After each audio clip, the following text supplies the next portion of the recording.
Hi friends, I hope you all are doing great. It is me, Nikki, here to share with you my tips on how to have a successful virtual meeting. Basically, this is just a meeting that is over the computer. And this is how we're meeting these days. You know, you can be in your kitchen meeting with a colleague that's halfway around the world. You can be in your bed and having a staff meeting. You can actually be in the park soaking your feet while you're having a great networking session.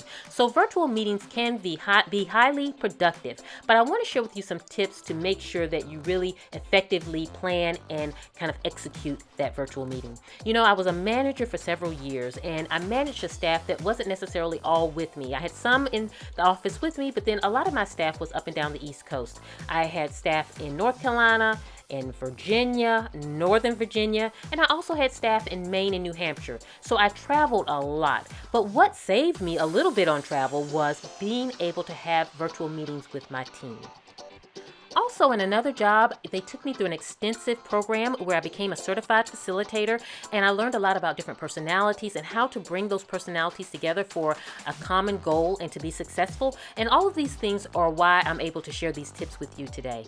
So step one, you want to plan your virtual meeting. You want to create that agenda. With any meeting, that's what I encourage. Write down all the items that you want to discuss, consult with the other attendees of the meeting and see if there's any items that they would like on the agenda. Even assign times to the agenda items so that you stay on task.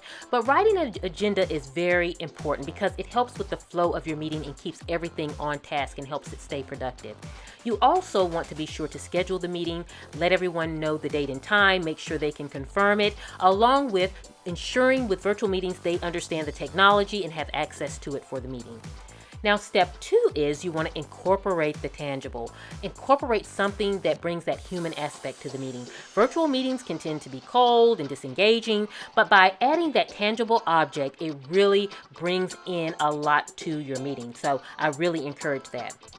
And friends, by no means do you need to do anything elaborate. You can be as simple as put a bag of candy together and send it out and say meeting survival kit. You can put together the agenda, just send out a hard copy of the agenda. It can be some promotional items from the job. If you have pens and notebooks and things like that, put something cute together and send it out. The one key thing you want to be sure to do is stay and stick with your brand style. You don't want to do things that are out of the company's expectations or out of their kind of look. You want to kind of stay within that. Now, if you're a small business, you want to kind of do things that tend to relate to your business and, using items that have your logo on it and kind of promoting your business that way. If you're a blogger or in a networking group, you can do things that tend to be more fun, but it can be kind of in relation to what you do with your blog or what it is about. And so if you have a fashion blog, you can do something a little more snazzy. If you have a cooking blog, you can do something that incorporates food. So, just be creative with it. And know that you don't have to do it for every meeting. It can be done sporadically, like quarterly, or it can be done every other meeting that you have with this kind of team or whoever it is that you meet with, but incorporating the tangible does bring a lot to your virtual meeting.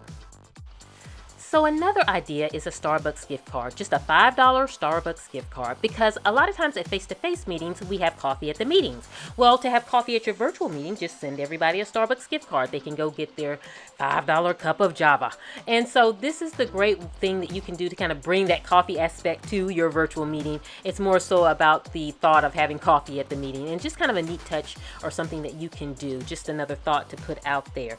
Now, for the meeting that I am facilitating, it's a kickoff meeting, so I went a little extra and I kind of wanted to do something special to kind of kick off our monthly meetings and to just kind of get things rolling. And so I wanted it to be in gold because we're all about going for that gold, and so it's really is something that I wanted to do for this first meeting, and I want to share with you how I put it together in case this is something you might want to do. I started with my agenda. I have it covered up here so that I don't show any personal information, but I put gold foil at the bottom of the agenda. This is something that I shared on my other channel, At Home with Nikki, and I'll link that video below if you're interested. I'm giving everyone a $5 gift card so that they can get coffee for the meeting if they choose to do so, and that's just a nice added touch for that. And then I found in, I think it was At Home, these little gold business card holders, but I'm going to put the gift cards in them, and then they can use the business card holders in their business life, their daily life, or however they want to use it. But you can find a lot of poppin' brand things in Marshalls, TJ Maxx, and all of that currently. I don't know if they kind of shipped a lot of old stock out, but I see a lot of it lately. And I love these inexpensive pens. These are my favorite inexpensive pens here. They're by Cynthia O'Reilly. You can get them at Staples. They're only like $3 and some change, but I load up on them every time I go there because I use them all the time and I really love them. And they're not expensive by no means, but I'm gonna give everybody one there. And then the pop-in notebook, so that they can use these for all of our meetings to write their notes in, or whatever they want to use it for. And so this is kind of how I'm putting everything together for this initial kickoff meeting. Also, I put just inspirational stickers at the top that I had got from Hobby Lobby. Just a nice touch. Clamped everything together, threw it in the mail to everyone, and we're good to go. So this is my tangible for my virtual meeting, but again, remember, it can be something very simple. It does not have to be elaborate. Now let's move into step 3, which is system prep. This is key. Making sure everyone knows how to access the meeting prior to the meeting, and making sure that everyone's technology is up and running prior to the meeting so that it doesn't disrupt the meeting when it's time to get started. Everybody is ready to roll. Now, the final tip I want to share with you is to keep it engaging.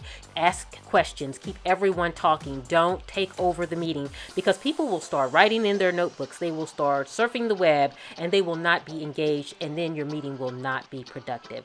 So I hope you all have enjoyed seeing my tips. I hope you are doing great. Please let me know if you have any questions. Please subscribe if you're not a subscriber. I would love to have you. I hope you have a beautiful day, and this is Nikki saying goodbye.